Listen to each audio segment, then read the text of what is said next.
Alright po, good afternoon everyone. Welcome back. First of all, let's wait for our speakers to see if they're still available to join the Q&A. Tech team.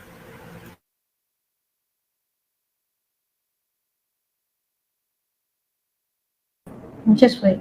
Okay. Okay. They will ask you a question. All right. Hello, everyone. Hello, Derek and Henry. We watched your video and you were inspired. To Robin, thank you for welcome back. Thank you. And thank you for Coach K for joining us as well from Special Olympics. So now, before we get to hear our virtual audience ask you a few more questions, let's first hear from me first because I have a few questions to ask you po. So to Henry, Derek, and Robin, sino lang po mauna magsalita? Okay.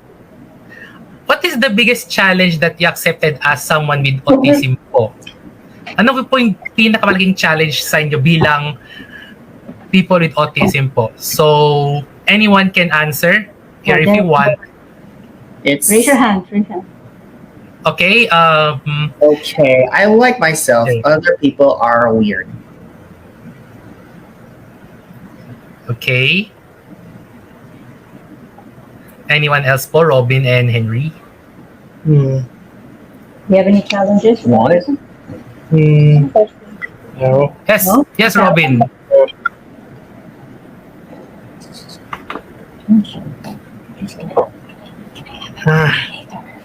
So, ano po yung pinakamalaking challenge nyo bilang person with autism?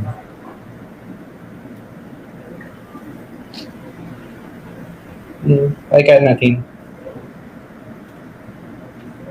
Robin, naririnig mo ba? Yan, narinig mo pa? Robin? Parang hindi ata narinig. Ito na yun. Oops. Robin! O, nakamute siya. Nakamute siya.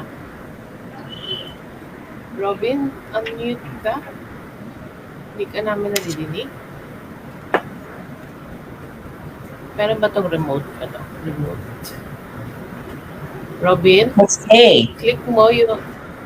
Hi, Derek. I'm here. Hello. He's back. Okay, go. Robin. Yan. Okay, yan. Good. Answer. So, answer po. Ano po yung biggest challenge niyo po? Ano po yung pinakamalaking pagsubok niyo po bilang autism? Person with autism po. Okay, being independent. Yeah. Okay. Being independent. Okay. It gets boring around the house sometimes. I miss going out for Special Olympics events. Yeah, that's true. I really miss you guys. I really miss the times when you used to go out kasi pandemic nga eh. 2 years nakakramp po tayo dito. And before we move on, any other answers you'd like to share with us po?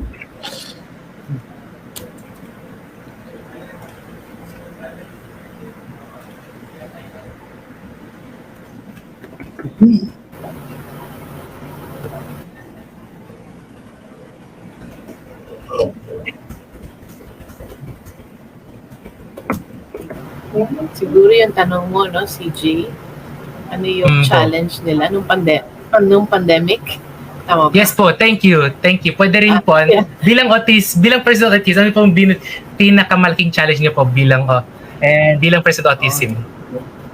Oo, siguro bigyan ko lang ng konting sagot kasi mukhang nagkakaroon ng tech challenges din sila. Yes po. Doon sa mga athletes namin na may autism, hirapin sila kasi laging nasa bahay.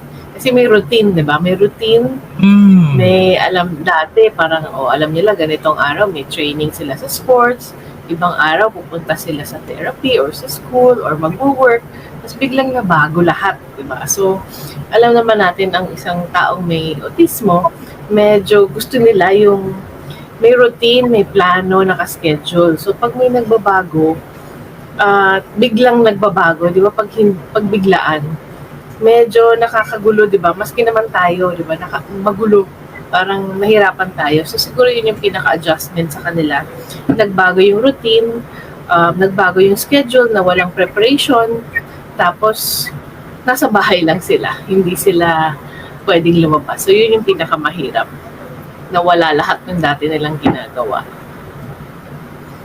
Yeah, yun lang yung pinaka-main. Okay. Anything else po from our esteemed speakers po before we move on? Or Coach, can I move on na po?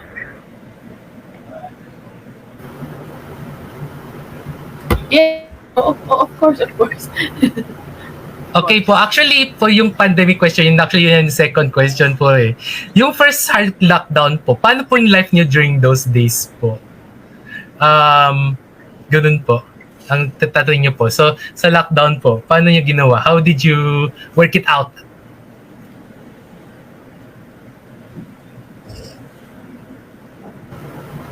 Robin, narinig mo yung question, Robin? Narinig niyo po? Yeah. I think Kwento he mo ano wants to nangyari speak nung... po. Yeah, oo. Robin, go ahead.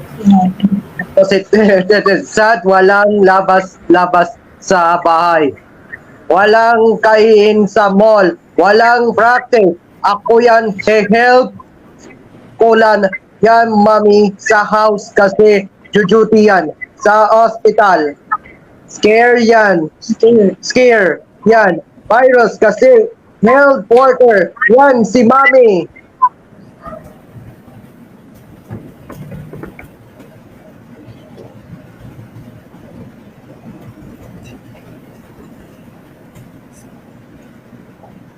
Okay, anyone else po? Derek and Henry? Inclusion for me is No, they're asking about the pandemic. Did you Oh. have a hard time?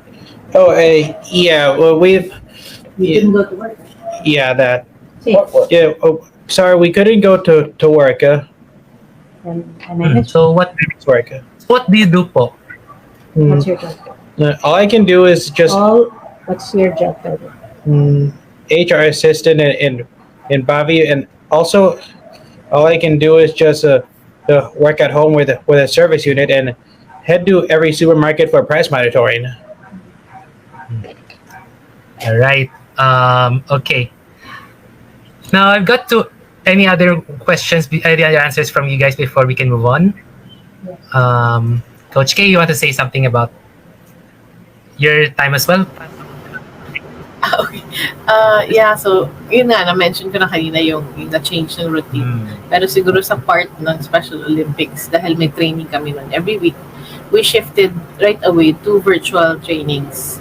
So ganoon na lang kasi walang ibang way, hindi pwede lumabas. So yun, gumawa kami ng mga training online, virtual trainings. Nung una mahirap kasi hindi naman lahat ng tao marunong mag-Zoom or may capacity na mag-Zoom, may phone, iba walang phone, walang tablet. Mahirap din sa phone kasi maliit lang. But nakakatawa, of course, kasi kailangan mag-adapt tayong lahat, di ba? Hindi lang naman yung mga may taong may kapansanan, but lahat tayo. So nakakatawa kasi sila, nag-adapt sila. And eventually, nasanay na sila mag-virtual training, mag-login mag-isa. So meron din siyang positive, may naging positive outcome din naman yung pagiging lockdown natin. Yun. Okay. Thank you po. And so, this next question po is twofold. Because this is for all our speakers. So this or that brought you this little webinar is called Hands in Inclusion. And my question, the first part of my question is this. What is inclusion po for you guys? Ano po ang inclusion para sa inyo? So there, go. inclusion for me is feeling safe to be myself while working, playing, and living with other people. Henry and Robin?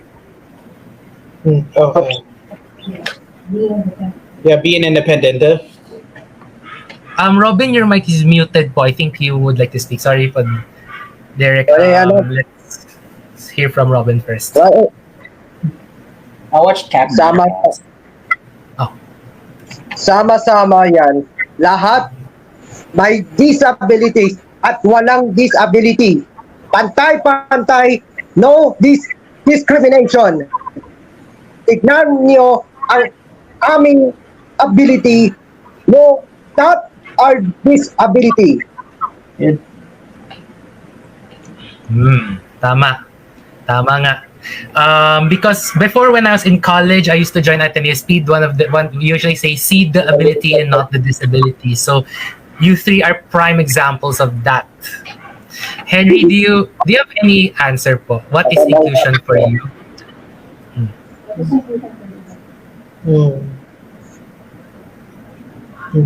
Being independent. Oh yeah, to be myself. Yes. Magandang All right. Anyway, let's move on to the second part. Now, we've asked this before with Mami, with our first speaker, but let me ask you this. How do you show inclusion as people with autism? How do you show inclusion to other people as well with autism?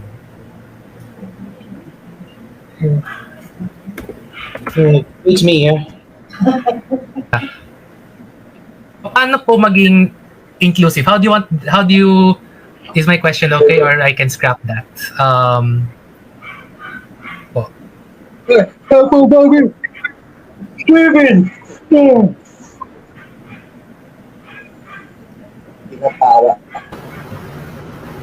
Okay naman yung question mo, CJ. Siguro, dagdagan ko lang yan para Yes po, thank you. sila. Robin! Thank you. Robin! Welcome. Robin, paano tayo nagiging inclusive sa Special Olympics? Anong ginagawa mo? Anong ginagawa Yes. natin para mag-promote ng inclusion? Yes po. Kanina lang Thank you meron po. tayong ginawa. Kanina lang meron tayong activity, di ba? Oh, kwento mo.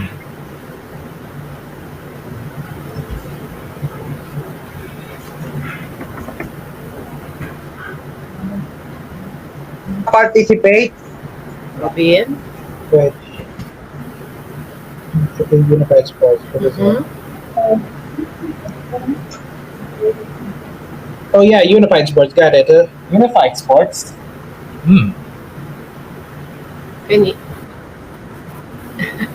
Yeah. Robin, kanina, ano yung ginawa natin kaninang umaga?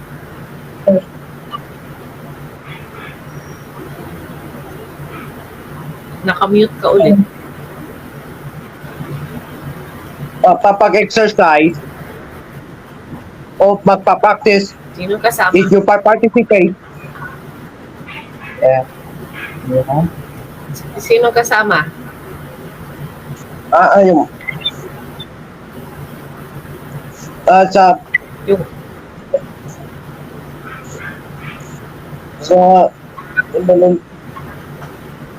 ayun. Yung sandali, coach. kanina, sino kasama natin? Puro athletes lang ba? Puro Special Olympics athletes? Di ba may kasama tayo kanina? Yung The bad guys. lahat. Kasama natin yung UANP, Yung UAAP Paraos. Paros, yun. So, ano yun? Kanina nagka-activity kami ng Naka-activity Zumba. siya. Pag-Zumba, Inclusive Zumba, kasama yung inclusive ibang schools. Zumba, and your sports. And sports. Yeah. Tama. Henry, I Alright. think you wanted to add about unified sports. You can share na. What do you do in unified sports?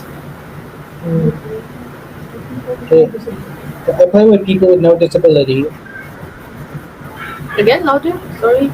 I play with Again? those without disabilities. Yeah, narinig niya CJ. Yes po, thank you so much. And thank you also, Coach K, for correcting me. Sorry po. So Derek and Henry and Robin, kung di nyo alam, I am also part of you. I also have autism. I would be able to share my story right now, but this isn't my webinar, and I've already done that last April 2. I have to ask you if I can share it anyway. But I digress. We have some questions for the audience as well, from the audience as well. So primarily from Sir Billy and who is also an HNI member. For Sir Robin, how do you manage to avoid distractions before playing bocce? Or paano mo, sorry po, I am not a fluent Filipino speaker.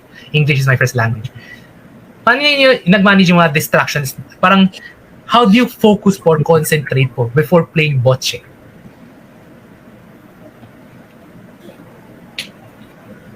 Okay. So, ay, wait.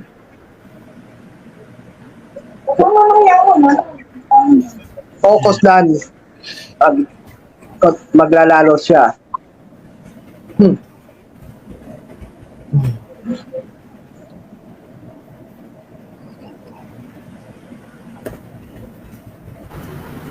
Robin, paano ka daw hindi nadi-distract? Paano ka nakaka-focus sa bocce? Good po.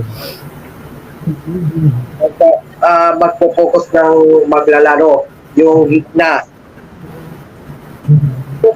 Paano ka nakaka-focus? Focus sa practice. Yung mga kalaban, mga tao, hindi titini mga tao, hindi pa papansin siya. Laro yan.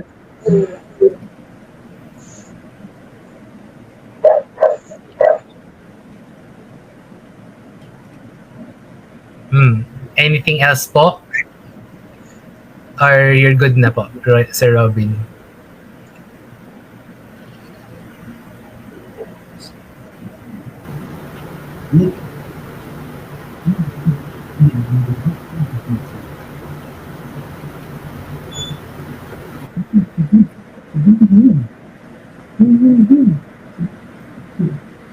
Okay, I think let's move on muna to our next question. From KL Fernandez. Anyone can answer this. Ano pong masasabi nyo about inclusivity dito po sa Pinas? Any observations po or personal experience?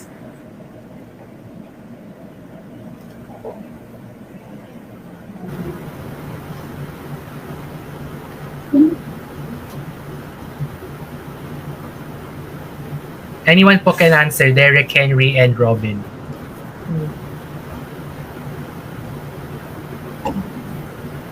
Pwede rin bang magsagot yes. yung mommies nila na nasa tabi nila? Yes po. Let's also meet the people who help them get to where they are. So to the moms of Derek, Robin, and Henry. Sorry, Derek, Henry, and Robin. If you're here po, hello po, ma'am. Ano pong masasabi niyo po sa inclusivity dito po sa Pinas? Any observations po or personal experience? I think generally people are just afraid because they don't understand. They don't make that effort to understand people with autism or with disability. They seem to be afraid of their own kindness. That's what I notice. I don't think people are generally bad or discriminatory. I think they just aren't aware. And they don't think there's a value in being aware. But there is. Because inclusion, whatever equality you're fighting for, whether it's racial equality, economic equality, gender equality, age equality, if there is such a thing on that one, it's all the same. It's all about just being kind and being understanding of the other person's position. Thank you po, ma'am. I think Filipinos are just afraid. Yeah, I guess so. Coming from someone who is also in the spectrum as well. Yes, I was diagnosed. My mom knew about it as early as 2. We will go to cafe or not? Yes, sorry. I went off track again. No. No If worries. you want, Derek, Henry, would you like to share po? What do you have? Do you have anything? What do you notice in the Philippines with regards to Yeah, so it's inclusive how inclusion other of people people here. interact with you? Beats me. We don't know. See? You're not aware. Yeah, all I can think of is the way they live like villagers, and I rather take life a worth of modern like a city. You prefer You don't like things conservative. You like things modern. Yeah, but I want everyone to live like that because when will that pass? I don't know. We'll find out. We'll wait for the pup. Alright. That's his analogy. That's his analogy. He thinks everybody is old-fashioned when it comes to inclusion. We need to get on with the times. I guess po, I can agree naman it'll take a while po before we really find ourselves to like avoid these like racism, sexism, all these prejudices before na ma-eradicate natin. It will really take time. And especially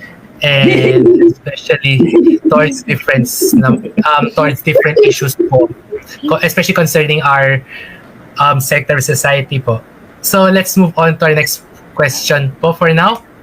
For Sir Henry po, what makes you motivated when at work? So you're being may know what your work is again? Well, it makes me. What's your work? What's your title? HR assistant Where? in Bounty Agroventures Incorporated. Okay, what keeps you motivated? Sure. Yep, and the way it keeps me motivated, it's where I learn to be independent. Your ideas are heard, right? Yeah, Your ideas Yep. are heard. yeah, my ideas are heard. They ask you questions when it comes to projects. Fit. It comes to work when they add me projects. Okay. Very well, very well. Well said, Sir Henry. And I hope as an HR assistant, you get to help other people and welcome other people who are in your wonderful company. Maybe I can send my resume if I have. Everything. In this resume? Yeah, sure. Why not? Yeah, sure, why not? I just. I will think about it in the future. I just. But if you're open to any IT positions, just let me know. Anyway, Okay. let's move on to our next speaker. Next question, sorry. This once again is for KL Fernandez from any speaker. Sir Robin, Derek, and Henry, you can answer this po.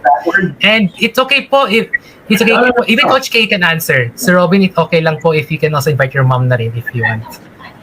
Again po, for any of the speakers, what are common misconceptions about autism that you want to address? Like, how do you explain common misconceptions po about autism? Probably even stigma if you want. Anyone can answer. You can raise your hand, answer, or you can take the mic.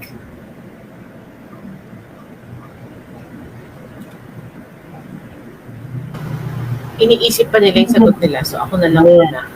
Sige po, Coach K. So siguro, ang pinaka-main tanong, usually, kasi special ed teacher din ako. So yung mga usually, pag nalalaman nilang nasa Special Olympics ako or I'm a special education teacher, ang lagi sinasabi, di ba yung may mga autism, sila yung nananakit, sila yung nagwawala, sila yung, yung mag-isa lang, lagi lang naka-stare sa space. So siguro yung common misconception is na lahat sila ganon. So hindi naman lahat sila ganon at hindi naman palaging ganon. Sabi nga, di ba, parang when you've met one person with autism, you've only met one person with autism. So yung gusto natin na maging klaro sa lahat ay ang mga individuals with autism, sila ay kaya nilang maabot kung ano man ang gusto nilang kayang abutin. Diba? Hindi sila hanggang dito lang. They can, they can achieve so many things, they can learn so many things, and be great in so many things. They can be great friends also. Marami akong friends na with autism.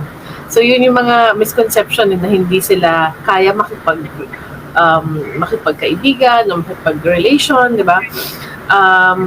Maraming yun na nga, yung sabi ni Mommy na hindi kasi aware yung ibang tao.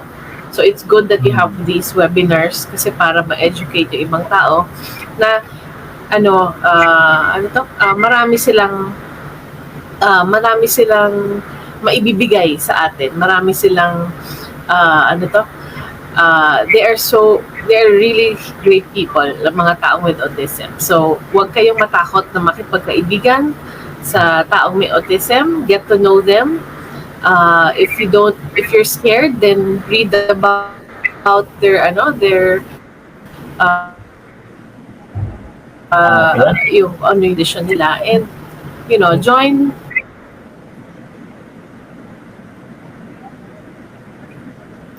Coach Ki, I think you might have cut in the middle of the what you said earlier. Perception, matanggal yung mga misconceptions. Yes. Yun. Parang Kasi- nakatak, pero sana narinig nyo. Okay lang po. I mean, it's raining on my ending, so probably the internet might not be a bit wonky, but we'll manage. Yes, ma'am. One misconception, I think it's, as you notice, like Derek right now, he's looking elsewhere. Henry is also looking elsewhere. A lot of people think na nasa sarili silang mundo. But I think what people don't see is that, well, hindi lang naman autism, na other disabilities, they have what you call sensory integration disorder. They cannot use their physical senses in the same way as neurotypical people do. Some of their senses would be heightened, or some of their other senses would be lacking. But they're able to make do with that. Like, for example, Derek cannot look at the camera, but he's listening. And he's very observant. So a lot of people think disconnected siya, may sarili siyang mundo. Oftentimes, pinag-uusapan siya kahit nandyan siya sa kwarto, as if he's a third person. Yung parang hindi siya part of the conversation. Pero he knows it's about him. He knows what people want to say. He may not be able to express it, but he can take it in. Same with this boy, actually. Same also with Henry. You may think that he's not paying attention, but he does have ideas running in his head, and it's running like a Ferrari, and it's so fast. They're there. They can be present in the way that, unfortunately, it's not the same as ours. But that doesn't make them any less any less. That doesn't make them any less. They're just different, and you just need to change your approach for them. All right. Thank you, ma'am. Robin, do you also want to answer po? If there are misconceptions po with regards to people with autism po like us.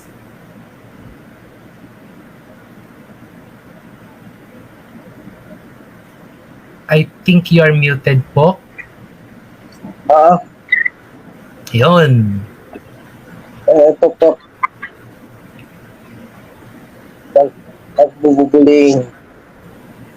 Ito pa. Number. Ito.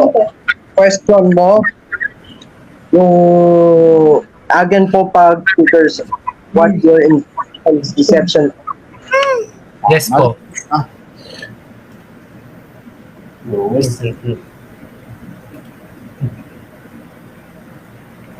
Sana po pag-concede na lang.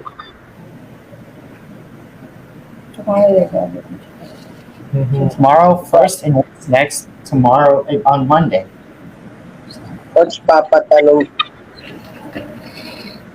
Yung yun na po, yung parang misconception po. Ano bang sabihin niyo parang sa mga tao na at sa tingin ng tao ngayon sa people with autism po, ano po ang gusto niyong maklaro o maklarify po? O mapaliwanag po sa iba na sa ano yung mga tingin nila sa mga taong may autism?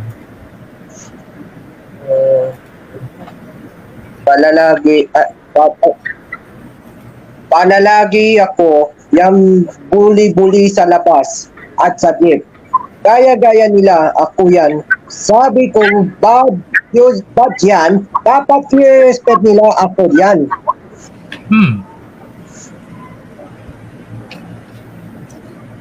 Tama nga. RESPECT, sabi nga ni Aretha Franklin. Di ba? Okay. Alright. Anyway, for next question from Bilicent Macuse. Question is for Derek. What do you do when you think you're misunderstood? What do you do? It's for him. What about you? I. Yes, and for Henry also. Oh, all right. Even you, Robin, can speak up. I think this is a question that's aimed for everyone. Yeah. Oh, Derek repeat himself, right? Already did. Yeah. No, I mean, when people don't understand you, what do you do? Yeah, what do you do? You repeat. It's look. You repeat, right? Until we get it. Okay, let me show you. No. Finish that. I did. Yeah. What about you, Kuya? If people don't understand you, what do you do? I try to find other ways to communicate if words aren't enough. Okay. Do you use your superheroes to illustrate the point? Do you use scenarios in your cartoons to help them see your point? Well, yeah, everything I watch, they may not be real, but it is worth learning. Yeah, and you use that for people to understand. Yeah. Okay. They have their own style of delivering their points. And for Robin po, anong ginagawa niyo po is if other people don't understand you po? Siyempre, pag sa story yan, pagpamamahal, explain it, pag ako special yan. Okay po. Right. So I think we can. All right. So we have 2 more questions po, but we can speed this up for now. I think you already answered na how do you read bullying. So sorry po, Mark Betita. You can look at the previous answers. I think kasi similar pa how do you read bullying is how do you misunderstood po or common misconceptions po. But anyway, have you seen, this one is extremely important. Do you watch Budoy or Miracle in Cell number 7?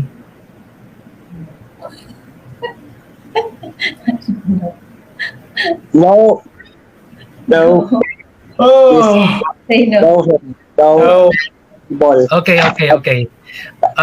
Kasi I think and the coaches and the moms and anyone can answer this. Have you seen representations po of people with autism po sa media and telly? Ano po yung masasabi tungkol rito? So, it's really about the representation that matters, no? That's a challenge for filmmakers to do it because autism is never the same. Each person has a different way of expressing their autism kasi. So it's kind of a challenge. But if you're going to talk about Miracle number 7, it's the way they're represented there is that people often take advantage of their disability. And I would know of some people with disabilities who are incarcerated for things that they didn't even do. Pero they were used as scapegoats. So that is a possibility there, and I'm pretty sure that is also a reality for some people with disabilities. And it's sad for me. That's sad. For Budoy, it's not the big picture, diba? They lost the point when Budoy became all of a sudden normal after a neurotypical after a hit on the head. That's when it became unrealistic, diba? They missed the point. They created a character who's supposed to be having a disability, then all of a sudden they didn't know how to represent people with autism. They went with something dramatic na lang instead. So for me, filmmakers are definitely challenged. If they're going to introduce a character with autism, that person has to have some value into the storyline. If I would suggest yung yung K-drama, what was the title? The Good Doctor? Not Be Okay. At least that It's is, okay not to be okay. at least that one is a little closer, and he's also integral because the hero's story is that he cannot move on with his life because his brother depended on him, and then towards the end, the brother found his own independence. Diba? For me, if they're going to portray people with disabilities in films or in TV, it has to be integral to the storyline. Tama So, na. TV critic tuloy ako. Naging TV critic tuloy ako. Okay lang po actually, no? Like films like Rain Man, The Good Doctor, and TV shows Yeah. like The Good Doctor nga, for example, no? Mm. Ganun din po ang representation nyo po. So, Coach K, Robin, anyone else po? Ano pong masasabi nyo po? Alam mo pa, Ano sa Tom? ang program, si Boyet, pinalabas may special tatay, pinalabas sa GMA. Sana si Boyet, si Boyet at Aubrey, mag-character ni Kenshan at si Rita Daniela. Galing naman ni Robin. Oo nga eh. Take note, I only know about this TV series by word of mouth and I have not watched any of them except for Miracle in Cell number 7. But both the Korean and the Filipino version. And I tried not to cry. So I think for any other questions, other future questions po, yes, let's move on to Mark po. I think answered na po, pero pwede naman po, how do you deal with bullying? This is our last question for today. Any other future questions po, you can course through Coach K or you can course through Coach K on social media. Remember it. Really? Rihanna's birthday? Talking about bullying. Well, How do you deal with bullying? Henry doesn't know when he's being bullied. I can see it, but they don't progress. They don't escalate because he's a big person. He's a big person, so matakot sila, diba? Yes. Derek, how he deals with bullying. Madali naman silang mag-move on from the bullying episode, but if they see that somebody is picking on them, he would make a sound to call another person's attention.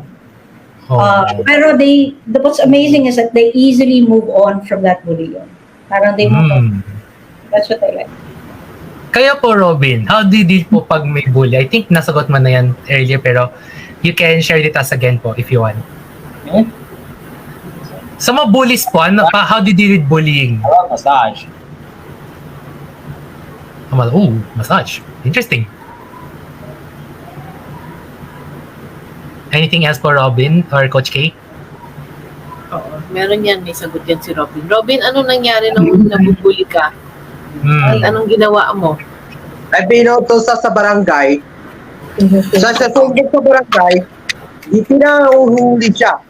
Yung mga sa mga bata pangit o mga huhuling siya, pahuhuli ng polisyan. Ito, papansa awit kasi kalokohan, ay parusahan siya, ako sasagot siya. At pakatanong na po, yung it is bullying, bawal na bullying, ipinapaglabas yan. Paglabag, be honest yan. Paglabag, at sa karapatan, it's human right. Right now. Justice. Justisya. Thank you, Robin. Before we move on po, sorry for medyo personal digression po. Shout out ko po to my life coach, Miss Gina Nugid, who's watching us right now, to the people of my own inclusive school integrated center for the young. But I digress po. So hello po. I digress.